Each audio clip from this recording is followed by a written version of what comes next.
जबकि आपके television screen पर 4 राज्यों के नतीजे नीचे आ चुके हैं। सबकी नजर आज मिजोरम पर है और वो इसलिए कि 1972 में असम से अलग होकर यूनियन टेरिटरी बना, 1986 में पूर्ण राज्य का दर्जा मिला, उसके बाद से वहां चुनाव हुए और हमेशा सबसे पहले लाल डेंगा के नेतृत्व में वहां पर एमएनएफ की सरकार बनी।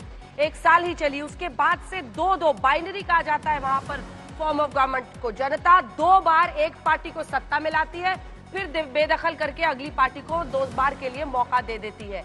तो 2-2 बार का मौका दोनों पार्टियों को, एमएनएफ और कांग्रेस को मिलता रहा है। लेकिन इस बार सबसे बड़े खिलाड़ी के तौर पर ZPM।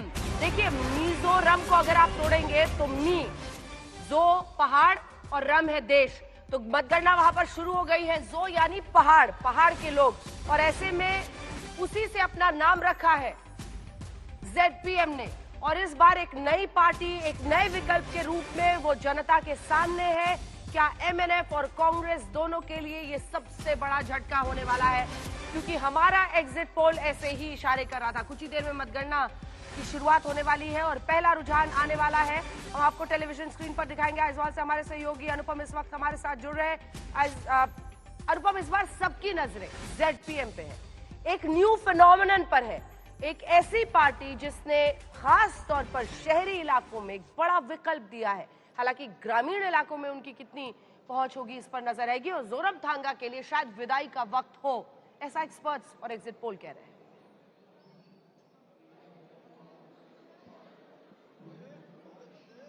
जी बिल्कुल अंजना, इस वक्त हम लोग आइजॉल में हैं और आइजॉल के डीसी ऑफिस में मैं आपको नजारा दिखाता हूं। ये डीसी ऑफिस है आइजॉल का, जहां पर इस वक्त काउंटिंग शुरू हो रही है और त्रिस्तरीय सुरक्षा व्यवस्था का इंतजाम किया गया है। सबसे पहले आपको दिखा दूं, भीतर में जो काउंटिंग सेंटर है वहां पर CAPF है। इसके बाद जो बाहरी 2 परतें हैं, जो लेयर हैं, वहां पर मिजोरम पुलिस को तैनात किया गया है। तो त्रिस्तरीय सुरक्षा व्यवस्था के बीच आइजॉल में 3 काउंटिंग सेंटर में काउंटिंग शुरू हो रही है। कुछ ही देर में ट्रेंड भी आने शुरू हो जाएंगे। लेकिन इस बार सबसे नया जो और सबसे रेयरेस्ट ऑफ रेयर फिनोमेना है वो है एक नई पार्टी, बेहद नई पार्टी ZPM 2019 में आई और उसकी जो लोकप्रियता है वो कमाल की यहां पर देखने को मिल रही है। और काफी लोगों से जब हमने बात की तो उस पार्टी के बारे में काफी कुछ कहा जा रहा है। यहाँ की जो चीफ मिनिस्टर हैं जोरमथांगा, वो भी स्वीकार कर रहे हैं कि ZPM का काफी प्रभाव यहाँ पर रहा है।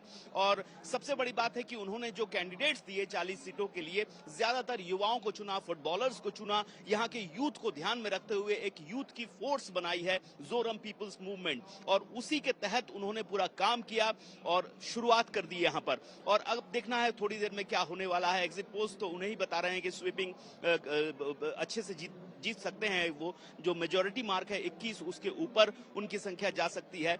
लेकिन जब जोरमथांगा से हम बात कर रहे थे तो वो थोड़ा सा तो सशंकित थे, लेकिन वो कह रहे थे कि हम हो सकता है कि जो मेजॉरिटी मार्क है उसके पास पहुंच जाए। अब देखने वाली बात ये होगी कि अगर कोई भी दोनों में से पार्टी जीत जाती है, मेजॉरिटी मार्क जो है 21 है उसके ऊपर ले आती है, तो कोई दिक्कत नहीं है। लेकिन अगर 21 से नीचे पार्टियां रहती हैं, 18, 19 या ऐसी संख्या होती है, तब फिर कांग्रेस और बीजेपी, जिसकी संख्या, सीटों की संख्या हो सकता है काफी कम हो, लेकिन काफी महत्वपूर्ण हो जाएंगी। दिलचस्प बात आप कह रहे हैं, कांग्रेस और बीजेपी। कांग्रेस कितना 2 से 4 के बीच में हमारा एग्जिट पोल भी दे रहा है। इससे पहले भी उनके ऐसे ही हालात थे, 4 थे। बीजेपी 1 पर थी और इस बार एग्जिट पोल उन्हें 0 से 2 दे रहा है। जरा लालडू होमा पर बात करते हैं, क्योंकि इस बार माना जा रहा है कि मुख्यमंत्री को लेकर उनकी भाग्य जो है उनका खुल सकता है। एक IPS अधिकारी पॉलिटिक्स में आता है, एक नया विकल्प जनता को देता है। कुछ अन्य राज्यों की भी याद इससे आ रही है कि एक ब्यूरोक्रेट कैसे एक पार्टी खड़ा करता है, ऐसे चेहरों को लाता है जिस पर लोगों का विश्वास हो। विनोद अग्निहोत्री जी भी, वरिष्ठ पत्रकार, हमारे साथ यहाँ पर जुड़ गए हैं जल्दी से, चूंकि आप ग्राउंड जीरो पर अनुपम मौजूद है। अगर ZPM की थंपिंग अच्छी जीत होती है जैसा हमारे एग्जिट पोल में इशारा है, तो लालडू होमा हो सकते हैं अगले CM। जी बिल्कुल, लालदोमा से हम कल बात भी कर रहे थे, तो वही जो सीएम का चेहरा है इस वक्त, अगर जेडपीएम जीतती है तो वही मुख्यमंत्री होंगे। ये जो हमने बात की है लालदोमा से या उनकी पार्टी के और दूसरे नेताओं से, ये बिल्कुल लगभग तय है कि अगर जेडपीएम जीतती है तो लालदोमा को मुख्यमंत्री की शपथ लेनी होगी, और खुद भी बोल रहे हैं कि मैं मुख्यमंत्री की शपथ लेने के बाद जो प्रायोरिटीज है उसके बाद मैं बताऊंगा मैं किस तरह से आगे काम करूंगा। लेकिन सबसे बड़ी बात है कि जिस तरीके से एक ब्यूरोक्रेट जो दिल्ली में तैनात होता है, वहां से इंदिरा गांधी के समय में वहां से वो पुलिस सेवा से निवृत्त होता है, फिर उसके बाद राजनीति में आता है, फिर राजनीति में भी उतार चढ़ाव देखने के बाद सिर्फ महज 3 साल पहले एक नई पार्टी खड़ा करता है और इतने कम समय में लोकप्रिय होता है, ये अभूतपूर्व है। बिल्कुल, मध्य भारत से लेकर पूर्वोत्तर तक भारत की राजनीति में कभी भी रोमांच कम नहीं होता है अनुपम। किसी भी हिस्से में चले जाइए और वहां की कहानी और पन्नों को पलट दीजिए तो समझ में आता है कि राजनीति में कैसे उथल पुथल का सामना तमाम राजनीतिक पार्टियां करती हैं। अब ये 4 राज्यों को आप देख लीजिए। तेलंगाना में जरूर कांग्रेस पार्टी ने जीत हासिल की है, वरना इन 3 राज्यों में क्लियर मैंडेट है। प्रधानमंत्री नरेंद्र मोदी के नेतृत्व में भारतीय जनता पार्टी ने मध्य प्रदेश, छत्तीसगढ़, राजस्थान में बहुत बड़ा मैंडेट पाया है। प्रत्युष कंठ साहब हमारे साथ प्रवक्ता भारतीय जनता पार्टी के जुड़ रहे हैं, अनुभा आचार्य हमारे साथ प्रवक्ता कांग्रेस पार्टी की जुड़ रही हैं। प्रत्युष जी, लेकिन नजर सबकी आज मिजोरम पर एक तरफ है, क्योंकि ऊपर के जो नंबर्स हैं वो फिलअप होने हैं।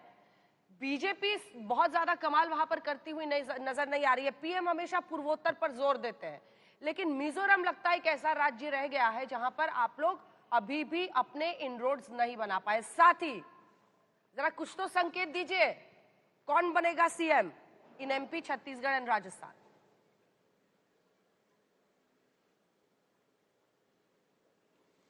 अंजना जी, पहले मैं मिजोरम को बता दूं कि मैं बहुत दिन वहां पे रह के आया हूं।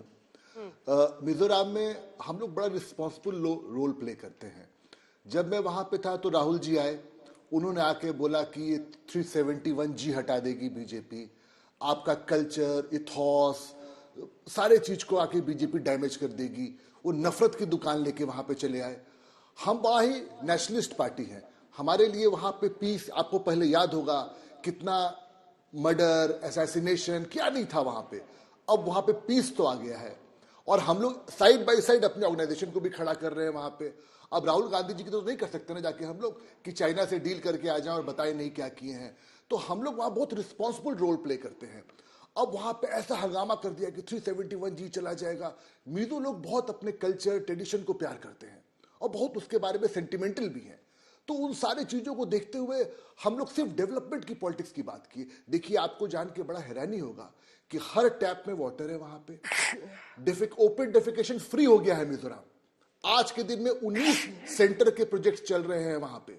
तो हम लोग, जैसे आपने देखा है बीजेपी को बहुत स्टेट में ग्रो करते हुए, वैसे ही मिजोरम में हम लोग अपना इनरोड्स कर रहे हैं। और ये देखते हुए कि एक सेंसिटिव एरिया है, उसको वापस मेन स्ट्रीम में लाया गया है। जो प्राइम मिनिस्टर का आपने देखा है कि प्राइम मिनिस्टर मोदी ने नॉर्थ ईस्ट जो पॉलिसी रखा हुआ है, अपना लुक ईस्ट का जो पॉलिसी है हम लोगों का, उसके तहत वहां पे काम चल रहा है और बहुत धीरे धीरे चल रहा है और बहुत जोरों से चल रहा है। आपके रहते हुए नहीं, एक सेकंड, आपके रहते हुए जेडपीएम ने वहां अपनी जगह बनाई, ये क्या कहता है? आप वो विकल्प नहीं बन पाए जो एमएनएफ और कांग्रेस के बीच में जनता को चाहिए था। ये तो साफ है कि आप वो विकल्प नहीं बन पाए।